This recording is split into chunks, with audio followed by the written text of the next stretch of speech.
আসসালামু আলাইকুম রহমতুল্লাহি ওয়া বারাকাতুহু। সালাম রাস্তাঘাটে হাঁটলে সালাম দিন, জানো সালাম দিলে ফিরে সালামের জবাব দিলে একে অন্যের প্রতি মহব্বত বাড়ে। আমরা তো এটা এই প্রচলন তো উঠে গেছি। আল্লাহ রাসূলের সুন্নত যে কারণে যে সুন্নত আদায় করলে পরে আমরা দুনিয়া আখিরাত হইবা কিতাবের আসারা করায় যে সুন্নত দুনিয়া আখিরাতে আমরা ফায়দা হইব। সালাম যিনি আগে দিবা ইন আগে জান্নাত যাইবা। সুবহানাল্লাহ। আল্লাহ রাসূল সৃষ্টির সেরা, আল্লাহ রাসূল কেউ আগে সালাম দিতে পারছেন না। আল্লাহ রাসূল সকলের আগে আগে অনেক সাহাবী হতে কল্পনা করছেন যে আমি আল্লাহ রাসূলের আগে আমি সালাম দিব সকালবেলা পাইলে, কিন্তু চেষ্টা করিও পারছেন না। আল্লাহ রাসূলে আগে সালাম দিলেছে।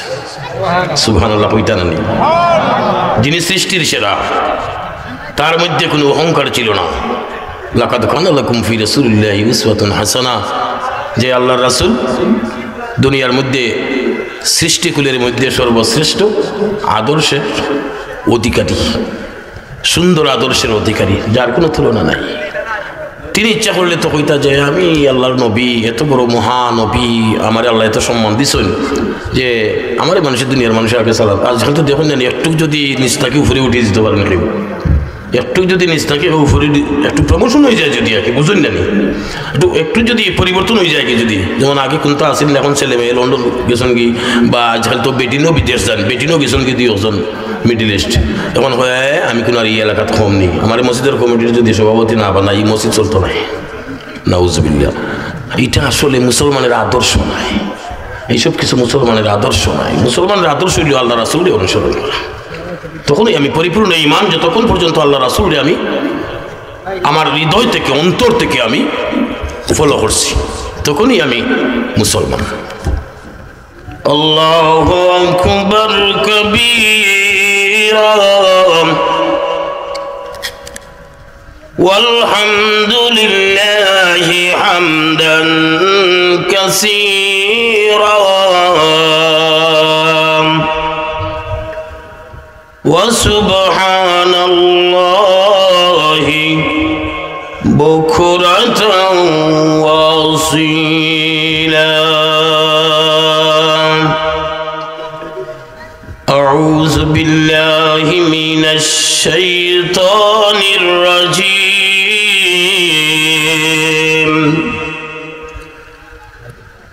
بسم الله الرحمن الرحيم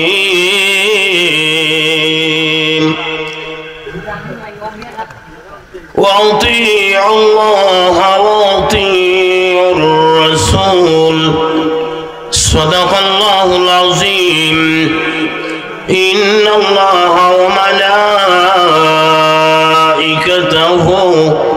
يصلون على النبي يا أيها الذين آمنوا صلوا عليه وسلموا تسليما اللهم صل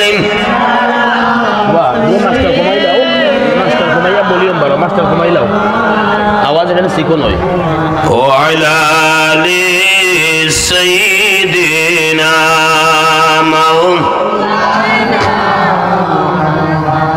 اللهم صل سيدنا وعلى آل سيدنا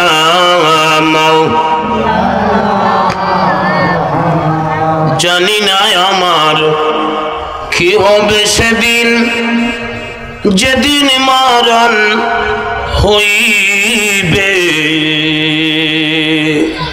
জানি না আমার হবে কি যে যেদিন মারণ হইবে। ও কোন বিজি পাশে তাকিও, ও কোন বিজি পাশে তাকিও, কঠিন মরণের দিনে। আল্লাহুম্মা সাইয়্যিদিনা وعلى آل سيدنا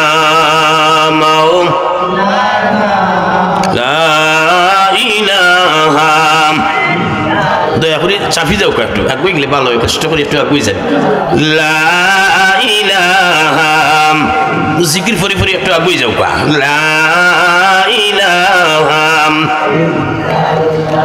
ও লা ইলাহা ও লা ইলাহা আরো বড় করে বা লা ইলাহা লা ইলাহা নাম ইসমে আজম কোরআন খুলে দেখো নাম ওই নাম জপলে আল্লাহ রাজি ওই নাম জপলে আল্লাহ রাজি জান্নাত হবে ঠিকানা লা ইলাহা ও লা ইলাহা লা ইলাহা ইল্লাল্লাহু মুহাম্মাদুর রাসূলুল্লাহ সাল্লাল্লাহু আলাইহি ওয়াসাল্লাম। সালাম দিলে দুইটা ফায়দা হয়, বিশেষ করে আল্লাহর রহমত বর্ষিত হয় দুই ব্যক্তির মাঝখানে। আল্লাহ পাক সালাম দিলে পরে আল্লাহর রহমতের ফেরেশতা ফাটাইয়া দুইও ব্যক্তির মাগফিরাতের জন্য আল্লাহর কাছে ওই ফেরেশতায় দোয়া করুন। সালাম দিলে একে অন্যের প্রতি মহব্বত ভালোবাসা জন্মে। আর সালাম তো আল্লাহ রাসূলের সুন্নত। আল্লাহ রাসূলের কোনো সুন্নতের একটা আমল যদি কোনো মানুষের কাছে থাকে, মান কানা সুন্নতি ফাকাদ আহাব্বানি ওয়া মান কানা সুন্নতি ফামান কানা মাইয়া ফিল জান্নাহ। আল্লাহ রাসূলের হাদিস ছিল যে আমার কোনো উম্মতের কাছে যদি আমার কোনো একটা সুন্নতের মহব্বত থাকে, তখন আমি নবীজি তাকে নিশ্চয় নিশ্চয় আল্লাহর পক্ষ থেকে হুকুম পেয়ে আমি আমার সেই উম্মতকে সাথে নিয়ে আমি জান্নাতে প্রবেশ করব। সুবহানাল্লাহ। তো আল্লাহ রাসূলের সুন্নতের আমলে অত্যন্ত আমাদের দুনিয়া এবং আখিরাতে ফায়দা হয়। সালাম করুন যেন মানুষের কাছে একে অন্যের প্রতি দেখা হইলে আসসালামু কাবলাল কালাম। আজকাল তো সর্বপ্রথম দেখা হইলে অমুক ভাই আগে হইয়ার পরে এই সেই নানান কিছু, কিন্তু সালাম এটা ভুলে গেছি। মুসলমানের যে আদর্শ আছিল এটা আমরা ভুলে গেছি। মুসলমানের আদর্শ আমাদের মধ্যে এটা ভুলে যাওয়ার কারণে আমাদের মধ্যে বিভিন্ন সময় বিভিন্ন আযাব, বিভিন্ন গজব, এই সেই বিভিন্ন কিছু আমাদেরকে গ্রাস করে ফেলছে। আল্লাহ রাসূলের যত আদর্শ, আল্লাহ রাসূলের সুন্নতের যত কিছু আমল, সকল কিছু আমল দুনিয়ার মানুষের কল্যাণের জন্য। তাই আমরা এক মুমিনের সাথে আর এক মুমিনের দেখা হলে সর্বপ্রথম আমরা কি বলতে হবে? আসসালামু আলাইকুম ওয়া রাহমাতুল্লাহ, সালাম করতে হবে। মক্তবে শিখানো হয় বাচ্চাদেরকে যে রাস্তাঘাটে মুরব্বিয়ান ফাইলে, কোনো মানুষকে ফাইলে সালাম করিও। তো আমরা তো বলে দিই, বা এটা আমরা নিজেও আমাদেরকে বলে দেওয়া হয়েছে, অনেক শিক্ষকগণ আমাদেরকে বলছেন, মাদ্রাসা ছাত্রদেরকেও আমরা বলে দিই। কিন্তু যখন সালাম দিলে পরে অনেকে আবার অনেক কিছু ভাবে, এই যে দেখো এই যে এরা মোল্লাস আসছে সালাম দেয় লিল্লার লাগি, এটা বিভিন্ন কল্পনা করে। আল্লাহ রাসূলের সুন্নতের আমলটা নিয়েও অনেক মানুষে ব্যঙ্গ করে। নাউজুবিল্লাহ, আল্লাহ আমরা সবাই হেদায়েত করুক। এই সমস্ত জিনিস, যে জিনিস আলোচনা কল্পনা করলে গুনাহ হবে, এটা থেকে আল্লাহ আমাদের পরিত্রাণ দিক। আল্লাহর কাছে আমরা হেদায়েত কামনা করি, আল্লাহ আমাদেরকে হেদায়েত করুক। হাজিরিন, আপনারা দীর্ঘ সময় যাবৎ কোরআন এবং হাদিসের আলোচনা শুনছেন। ইনশাআল্লাহ এটা আমাদের আজকের যে মাহফিল আছে, তো এই যে শীতের দিন আমাদের বসার মতো কত সুন্দর ব্যবস্থা দেওয়া হয়েছে, কিন্তু এমনও প্রতিটি এলাকায় মাইকিং করে বিভিন্ন মানুষকে, যুবককে জড়ো করে ঘন্টার পর ঘন্টা দাঁড়িয়ে আনন্দ উপভোগ করছেন, কিন্তু বিন্দু মাত্র কোনো নেকি হচ্ছে না। বুঝছেন কোনটা? আগে হইতো যাত্রা, কনসার্ট, আর এখন হয় মিনি ফুটবল টুর্নামেন্ট।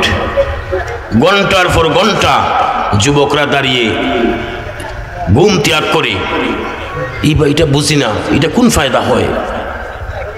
এই কনসার্টের মধ্যে বা টুর্নামেন্টের মধ্যে যদি আজরাইল যদি এসে যায় আমার কাছে, যদি আজরাইল এসে যায়, এই লাশকে সামনে নিয়ে যখন কোনো আত্মীয় স্বজন, এখান তো আপনজন বলেন যে আমার ছেলেটা মারা গেছে বা আমার আপনজন মারা গেছে, তার আমল আখলাক চরিত্র কেমন আছিল, এই সময় কিতা কইবা যে ওটা তো রাত্রি ফুটবল খেলা দেখাতে আছে, ওটা কইবা নি? কোনটা মাত্রা নাই, তখন হৃদয়ের মাঝে কল্পনা হইব যে এত রাত্রে ফুটবল দেখা আছে। হায় রে মানুষ, হায় রে আফসুস, আল্লাহর পক্ষ থেকে মানুষের ঘুম একটা নিয়ামত দিয়েছেন যে কোনো মানুষ যদি এশার নামাজের পরে যদি আরামভাবে যদি সে যদি একটা যুবক সে যদি ঘুমায়, আর 40 বছর পেরিয়ে গেলে একজন বৃদ্ধ লোক যদি সারা রাত সেদিকে আল্লাহর কুদরতের কদমের সামনে দাঁড়িয়ে এবং রুকু সজিদা করছে, সারা রাত একজন যুবক ঘুমিয়ে সে যদি মনের কল্পনা হয় যে আমি সময় মতো আল্লাহর যদি হুকুম হয় আমি ফজরের নামাজটা মসজিদে যাইয়া জামাতের সহিত আমি আদায় করব, এদিকে যুবক সারা রাত ঘুমাইয়া যতটুকু সওয়াব পাইবেন, একজন সারা রাত বৃদ্ধ লোক নামাজ পড়ে দাঁড়িয়ে দাঁড়িয়ে কখনো ততটুকু সমান সওয়াব তিনি পাবেন না। একজন যুবকের ঘুমাইয়া সারা রাত এই যুবকের ইবাদতের থেকে দ্বিগুণ কয়েক গুণ নেকি পাবেন, কিন্তু সেই ঘুমকে ত্যাগ করে আজকে যুবকরা পকেটের টাকা তো খরচ হয়েই, পকেটের টাকা তো খরচ হয়েই, টাকা যদি মা বাবা যদি না দেয় যে অমুক জায়গায় ফুটবল খেলতে যাব, ফুটবল খেলা দেখাতে যাব, তখন ঝগড়া বাঁধে, ঝগড়া বিভিন্ন রকম কথাবার্তা শুরু হয়। কিন্তু ওই ছেলের কাছে যদি তারই একজন বন্ধু, তারই একজন আপনজন বিপদে পড়ে যদি বলে যে আমাকে 10টা টাকা দিলে ভাই আমি বাংলা বাজার গিয়া হয়তো একটু চা খাইমু, বা আমার গাড়ি ভাড়াটা নাই, আমি একটা বিশেষ প্রয়োজনে যাইতাম, হয়তো রে বেটা আজারি মাথা ওনার জায়গা পাইছস না, এটার নাম মুমিনত্ব নাই, এটার নাম ইমানদারের পরিচয় নয়। ইমানদারের পরিচয় হলো সেটা যে আমি মনে করতে হবে আজকে আমার এক ভাই বিপদে পড়েছে, আমি আগামীকাল সেভাবে বিপদে পড়তে পারি। আজকে আমার এক ভাই তার কঠিন অসুবিধা হচ্ছে যে কোনো বিষয়ে, সেটা আমারও তো হতে পারে। তাই অন্যকে সহযোগিতা করা এটা আল্লাহ রাসূলের সুন্নতের ভিতরে। একজন অসহায়কে আপনার সাধ্য মতো সহায়তা দান করা, আল্লাহর কসম আল্লাহ খুশি হয়ে যাবে। কোনো একদিন এমন একদিন আসবে যেদিন এই যে ওয়াজ মাহফিল এই সকল কিছু, আজকে যদি এই ওয়াজ মাহফিলের জন্য যুব সমাজ হয়তো এলাকার কোনো মুরব্বীর কাছে যদি গিয়ে বলেন যে আমাদের মাহফিল হবে, দয়া করে কিছু সাহায্য করেন, উনি বলবেন না আচ্ছা ঠিক আছে, শেষ পর্যন্ত হয়তো 150 টাকা দিয়ে বিদায় করে, যে আফত বিদায় করে ওইভাবে হয়, ঘর থেকে মহিলায় হয় আফত বিদায় করো যা কিছু, এও তো 100 টাকা 50 টাকা দিয়ে বিদায় করে নিব।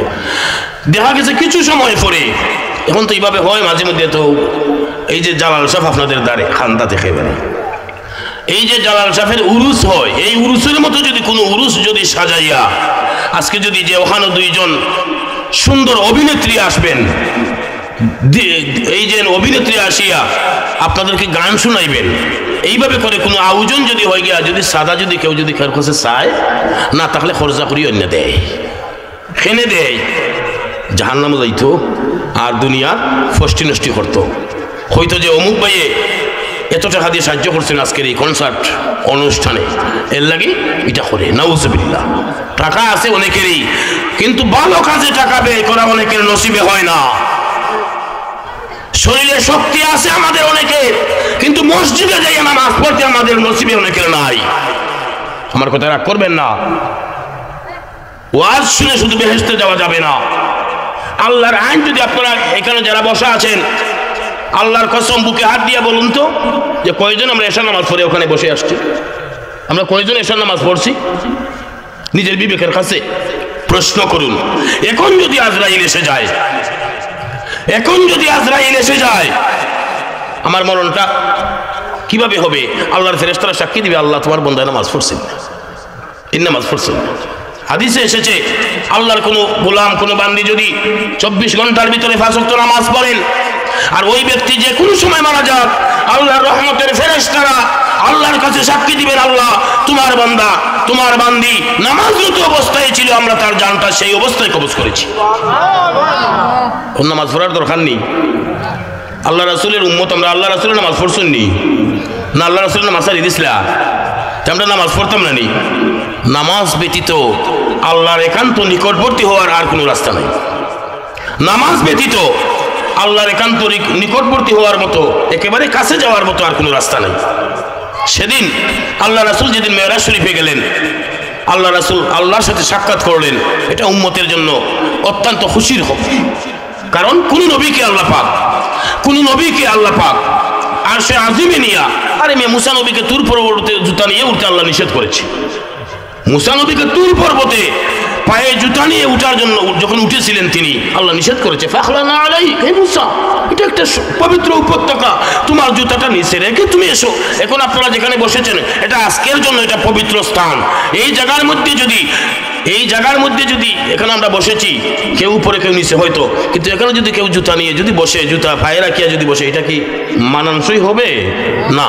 কেনে এটা হবে না, এটা এই সমাজের জন্য প্রযোজ্য নয়।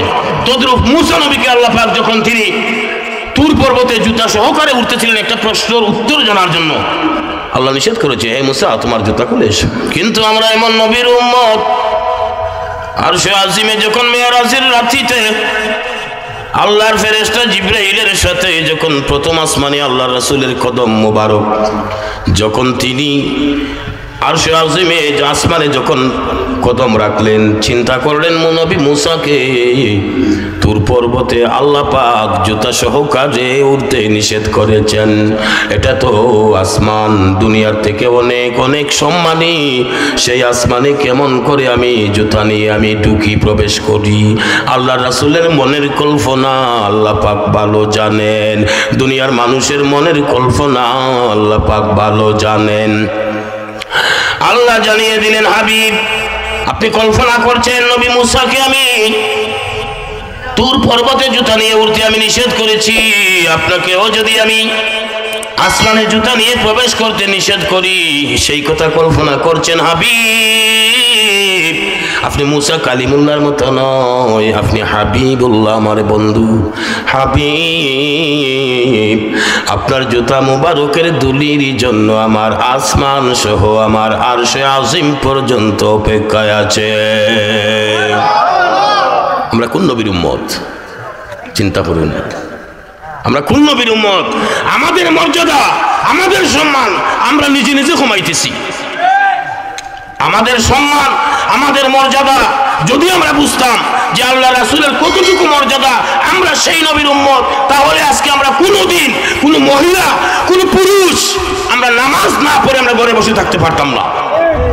এমন মহিলা আছে, আমি বিশেষ করে বলবো এলাকার মা বোন যারা আছেন, আপনি ইচ্ছা করলে পারেন আপনার স্বামীকে আগামীকাল ফজর থেকে মসজিদে নামাজ পড়াইতে ইচ্ছা করলে আপনি পাঠাইতে পারেন। আপনার স্বামীকে আপনি ওলি বানাইতে পারবেন। আপনার স্বামীকে আজকে এই দুর্লভপুরের কোনো ক্ষেতের মধ্যে যদি কিরা হয়, কিরা মানছে ফলায়, এই সময়ে যদি চুরি হতেও পাঠাইতে পারবেন। আর আপনার স্বামীকে কিরা ফলাইছেন, আমি আরো তো বিভিন্ন আছে না, এটা যদি না ফলতো তাহলে বাজারে উঠে কিভাবে মিয়া? তুমি একজনে কিবা অলস, তুমি একজন অলস, মসজিদে যাইতে নামাজ পড়তে তোমার মন চায় না, তুমি অলস। তুমি কিরা ফলাইতে একটা ফসলাদি ব্যবসা করতে তোমার মন চায় না, তুমি অলস। এটা বাজারে উঠে কি তোমার মতো আমার মতো আরো বিভিন্ন জনে ফলায়, এরা অলস নাই। অলসতা করে কিছু হয় না মিয়া, সাক্ষী দিও না যে এগুলি নাই, অবশ্যই আছে। আপনি আমি মুসলমান, আপনার আমার কপালের মধ্যে চিহ্ন থাকতে হবে সজিদার। আপনি আমি মুসলমান, আপনার আমার হাত মুখ দিয়ে যেদিন করোনা এসেছিল, কাফির নাসারারা গবেষণা করে করে তারা সেদিন এর কঠিন গুরুত্ব একটা ইঙ্গিত পেয়েছে যে মুসলমান যারা 5 ওয়াক্ত নামাজ পড়ার জন্য উযু করে, এটা করোনার জন্য একটা অত্যন্ত রোগের ঔষধ, প্রতিষেধক। কঠিন বিমার করোনা, গজব আল্লাহর, এই গজব থেকে মুক্তি পাইতে 5 ওয়াক্ত উযু করলে পরে এই গজব সরে যাবে ইনশাআল্লাহ। আজকে নামাজ পড়তে মন চায় না, আবার আমরা মুসলমান জানাজার নামাজে আগের খাতায় রে, ঈদের নামাজে আগের খাতায় রে। হাদিসে এসেছে জানাজা ফরজে কিফায়া, 5 ওয়াক্ত নামাজ ফরজে আইন, ফরজে আইন ব্যতীত জানাজার নামাজে যাইয়া সামনের খাতারে কি জন্য দাঁড়ান, কিসের জন্য? দুর্লভপুর এলাকাবাসীর পক্ষ থেকে যদি 10 জনে যদি জানাজা আদায় করেন, আদায় হয়ে যাবে। আবার যদি কেউ না করেন সবাই গুনাহগার হয়ে যাবে, এটাই ফরজে কিফায়ার অর্থ। কিন্তু ফরজে আইন যেটা, ফরজে আইন যেটা সবার জন্য, সকল মুমিনের জন্য প্রযোজ্য আইন, কঠিনভাবে কেউ যদি নামাজ ছেড়ে দেয়, ইচ্ছা করে যদি কেউ নামাজ ছেড়ে দেয়, সেটা তো আর বলবো না, এটা তো সবাই জানেন। একাধিকবার যদি কেউ ইচ্ছা করে নামাজ ছেড়ে দেন, মান তারাকা সালাহ ফাকাদ কাফার, যে ঈমান থাকবে না। ইচ্ছা করে যদি কেউ নামাজ ছেড়ে দেয়, জানেন নামাজের কি দরকার? আল্লাহর আইনকে যদি কেউ অস্বীকার করে, ঈমান কতটুকু আছে এটা আল্লাহ ভালো জানে। আজকে আমরা নামাজ পড়ি না, নামাজ পড়ি না তাহলে কি হবে? নামাজ না পড়লেও আমার ঈমান ঠিক আছে। এই যে বাংলা বাজার থেকে রিক্সায় আইলে মানুষের অটোর ভাড়া দিয়ে আমার কেউ ভাড়া দিতে আমি দেই না। আমি যদি সাথে থাকি আমি ভাড়া দিই, আর ভাড়া দিচ্ছেন তো ঠিক আছে, আলহামদুলিল্লাহ, আপনি মানুষের উপকার করেন। কিন্তু ভাই নামাজটা পড়েন ভাই। নামাজ পড়িয়া যদি সরিষা পরিমাণ কোনো নেকি হলেন, এটা বহুত পাহাড়ের সমান আপনার আমার জন্য হয়ে যাবে। নামাজ না পড়ে যদি বিশাল পাহাড়ের মতো যদি নেকি করেন, এটা আসমানের নিচে ঘুরতে থাকে। এই যে লাইটটা ঘুরতেছে, চমকাইতেছে, এটা দুনিয়ার ফষ্টি নষ্টি, দুনিয়ার সৌন্দর্য, চাকচিক্য। তেমনি ভাবে নামাজ না পড়ে যদি আপনি যত বড় আপনি দাতা হন, যত বড় আপনি দানশীল হন, এটা আল্লাহর কাছে গ্রহণযোগ্য হবে না। এজন্য অনেক দানশীলেরা আল্লাহর কাছে সেদিন বলবে, আল্লাহ দুনিয়াতে কত মানুষের টাকা দিলাম, পয়সা দিলাম, সাহায্য করলাম, কত যাকাত দিলাম, এর বিনিময়ে আজকে আমাকে জান্নাত দিয়ে দাও। আল্লাহ জানিয়ে দিবেন, হে যাকাতওয়ালা ধনবান ব্যক্তি, তুমি কি জানো তুমি এটা দুনিয়ায় দিয়েছিলে আমি আল্লাহকে খুশি করার জন্য নয়। দুনিয়ার মানুষ তোমাকে দানশীল বলতো, দুনিয়ার মানুষ তোমাকে বাহবা দিত। সেদিন যে তুমি দুনিয়ার মানুষকে দিয়েছিলে, দুনিয়ার মানুষ তোমার জন্য বাহবা দিয়েছে, এটা দুনিয়ায় শেষ হয়ে গেছে। আমি আল্লাহকে খুশি করার জন্য ছিল না, ছিল না, ছিল না। এটা আজকে আমার কাছে তুমি দুনিয়াতেই সেটা বুক করে এসেছো, আমার কাছে তার কোনো মূল্য আজকে নাই। আমি আয়াতে কারিমা তিলাওয়াত করেছি, ওয়াতিউল্লাহ ওয়াতিউর রাসূল। আমরা যারা আল্লাহকে পাইতে চাই, রাসূলের প্রয়োজন, মাধ্যমের প্রয়োজন। রাসূলের মহব্বত হৃদয়ের ভিতরে থাকতে হবে। রাসূলের উম্মত হয়েছি, রাসূলের মহব্বত যতক্ষণ পর্যন্ত খাঁটিভাবে সত্যিভাবে আমাদের হৃদয়ে স্থান না পাবে, ততক্ষণ পর্যন্ত আমরা খাঁটি মুমিন হতে পারবো না। আল্লাহ রাসূলের খাঁটি উম্মত হতে হলে নবীর আদর্শকে, নবীর সুন্নতকে আমরা দিন রাত সব সময় আমরা পালন করতে হবে। আমরা হাঁটা চলার মধ্যে নেকি আছে, আমরা চুল হাঁটার মধ্যে নেকি আছে, আমরা পেশাব পায়খানা যে করি এটার মধ্যেও নেকি আছে। নিয়মতান্ত্রিক যদি আমরা চলি করি, যদি এখন তুমি সকল কিছুই আমরা খালি ইসলামের পরিপন্থী, হাদিসের পরিপন্থী। পেশাব করিয়া অনেকে পানি লয় না, পেশাব করিয়া অনেকে রাস্তার পেশাব করে যায় গিয়ে উঠি, এটা তো গুনাহ। আমি শরীরটা অপবিত্র করে নিলাম। আর আমি যদি ডিলা যে ব্যবহার করলাম, এটা নেকি হয়ে গেল, আল্লাহ রাসূলের সুন্নাত আদায় হইল। এমনকি এই ডিলাটা পর্যন্ত কাল হাসরের দিন মিজানের ফাল্লাত দেওয়া ওই বন্দারে আল্লাহ মাফ করে দিব। আমরা তো নেকি কত দিকে আছে, নেকি করতে হইল, কিন্তু আমরা তো ইতাত নাই, আমরা তো ওই সমস্ত নাই। আমরা তো আজকাল যদি বাইরাল যদি কোনো কথাবার্তা হয়, বসে যান বৈশা যান, এই সেই নানান কিছু, আই রে ভাই, আমরা তো বাইরালের পিছনে আমরা ঘুরি। আজকে তো ওয়াজ নাই, তা তো আওয়াজের পিছে আমরা ঘুরি, আমরা আওয়াজের পিছে ঘুরি। কয়দিন ঘুরবেন রে ভাই, কয়দিন ঘুরবেন? ওয়াইজের ওয়াজ শোনার প্রয়োজন নাই। আজকাল প্রত্যেকের পকেটে ওয়াজ আছে, প্রত্যেকের পকেটে ওয়াজ আছে। আর এই সমস্ত ওয়াজ দিয়েই কিছু বিভিন্ন ওয়াজের মাঝে তো প্রকারভেদ আছে, মানুষের মাঝে তো বিভিন্ন রকম মানুষ আছে। আপনি চ্যানেল খুলিয়া যদি আপনি এখন যদি খালি মানুষের, সারা বাংলাদেশের মানুষের, দুনিয়ার মুসলমানের যদি গাইলেন, এটাও বড় ওয়াজি গাইলিছে, তো এটাও যুক্তিসঙ্গত। ওই অমুক ওয়াজ যে হয়েছে, মোল্লাই ফুরু মোল্লাই কিতাসিনে, বড় মোল্লাই গাইলিছে, ফুরু মোল্লাই কিতাসিনে, কারণ এটা ইউটিউব খুলিয়া হয়েছে। ওয়াজি এই যে অবস্থা, ওই সমস্ত ওয়াজ শুনিয়া কিছু মানুষের দলিল দেয়, হয় নামাজের মতো, নামাজ একবার পড়লেই হয়। আরে বেকুফ, তুই খোঁজ নামাজের মতো নামাজ একবার পড়লি হয়, তে দেখ তুই খাইয়া খাওয়ার মতো খাওয়া তুই একবার খাই সারা জীবনে দেখ বাসস। নামাজের মতো নামাজ যদি তুই একবার পড়লে হয়, তাহলে আল্লাহ কেন 82 জায়গায় 82 বার মতান্তরে 1000 বার কেন কোরআনুল কারীমে আল্লাহ বলছেন নামাজ কায়েম করো আকিমুস সালাহ? তাহলে তো এটা বলার কোনো প্রয়োজন ছিল না। তাহলে তো আল্লাহ বলতো নামাজের মতো নামাজ একবার পড়লেই হয়। আল্লাহর আইনকে যদি কেউ অস্বীকার করে, নবীর সুন্নাহকে যদি কেউ অস্বীকার করে, ঈমান থাকবে না। নামাজ পড়ি না বালা কথা, যুক্তি দিও না যে নামাজের মতো নামাজ একবার পড়লেই হয়, এই যুক্তি দিও না। নামাজ পড়ি না, আল্লাহর কাছে মাফ চান, আল্লাহ তৌফিক দিবেন, আল্লাহর কাছে তৌফিক চান যে আল্লাহ আমাকে নামাজ পড়ার তৌফিক দিন।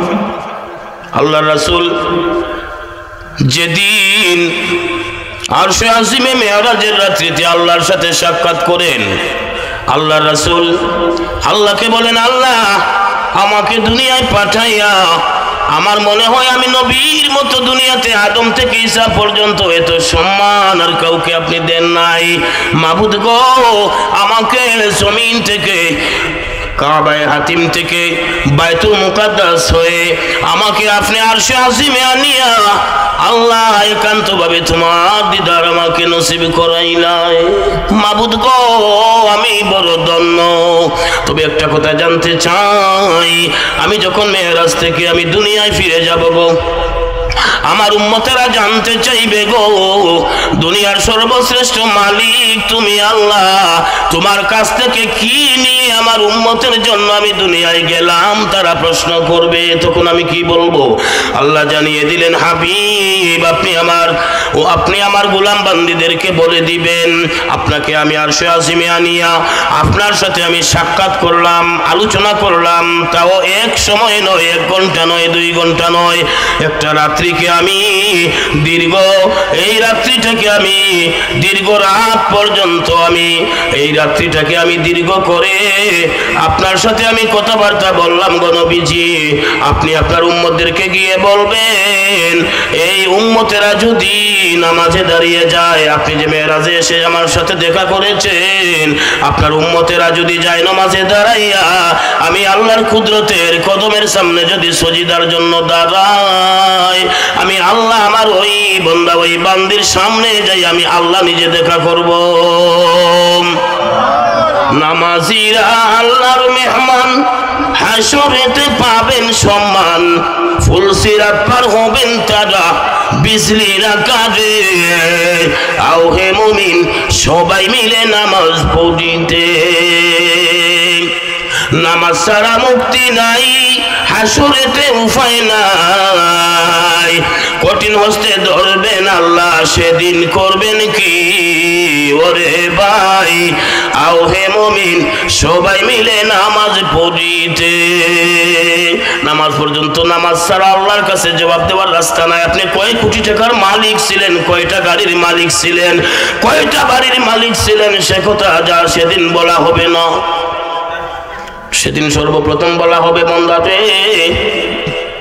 ও বান্দা, আউয়ালু মা ইউহাসাবু ইলা ইয়াউমিল কিয়ামাতিস সালাহ।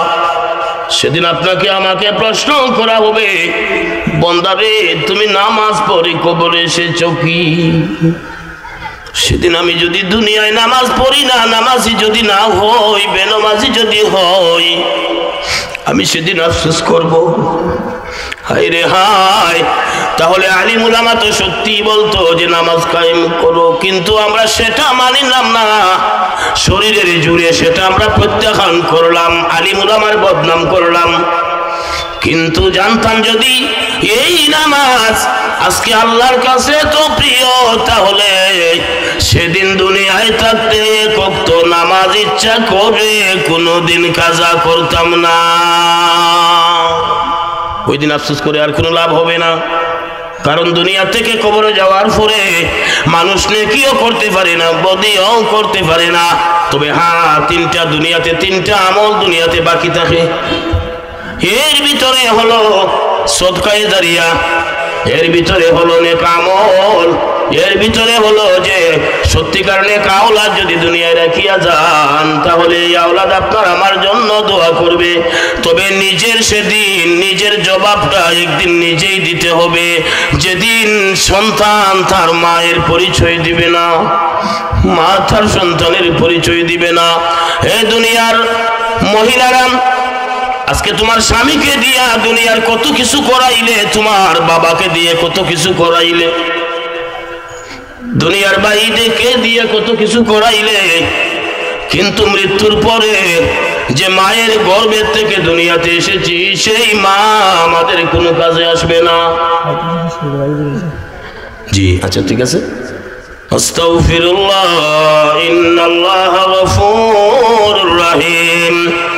আস্তাগফিরুল্লাহ রাব্বি মিন কুল্লি যামবিন ওয়া আতুবু ইলাইহি লা হাওলা ওয়ালা কুওয়াতা ইল্লা বিল্লাহিল আলিয়্যিল আযীম। আল্লাহুম্মা আমিন, আল্লাহুম্মা আমিন, আল্লাহুম্মা আমিন। اللهم ربنا ظلمنا أنفسنا وإن لم تغفر لنا وترحمنا لنكونن من الخاسرين. اللهم ربنا ولوالدينا رب ارحمهما كما ربياني صغيرا. الله معبود কোরআন হাদিসের আলোচনার মাহফিলকে সাক্ষী নিয়া তোমার হাবিবের ওসিলা লই আমরা এখানে সুপারিশ লইয়া আল্লাহ তুমি মাহবুদের দরবার ও ভিখারির মতো দুই হাত বাড়াইলাম। আল্লাহ আল্লাহ আমরা গুনাহগার, আমাদের জীবনের গুনাহ মাফ করে দাও। আল্লাহ আজকের এই মাহফিল যে সাক্ষী নিয়ে ওয়াদা করলাম আর কোনদিন ইচ্ছা করে কত নামাজ ছাড়তাম নাই। আল্লাহ প্রতি ওয়াক্ত আমাদেরকে সময় মতো তুমি মাহবুদের গোলামি নামাজ পড়ার তৌফিক দাও।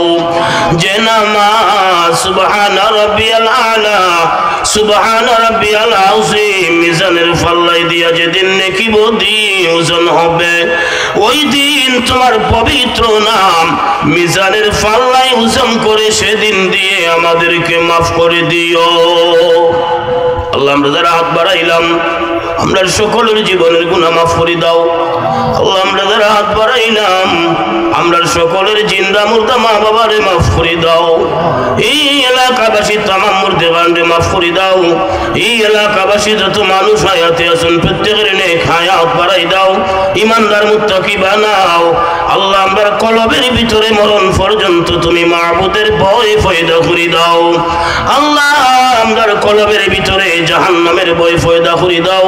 তোমার হাবিবের মহব্বত আমরা কলবে পয়দা করে দাও। আল্লাহ যতদিন এই জমিন আমরা হায়াতে রাখো, দুনিয়ার কোন স্বার্থের বিনিময়ে দুনিয়ার মানুষের দরবারের গোলাম বানাইও না। আল্লাহ আমরা তুমি মাহবুদের দরবারের গোলাম হিসেবে কবুল ফরমাও। ওয়া সালামুন আলাল মুরসালিন ওয়ালহামদুলিল্লাহি রাব্বিল আলামিন। আমিন আমিন। আসসালামু আলাইকুম।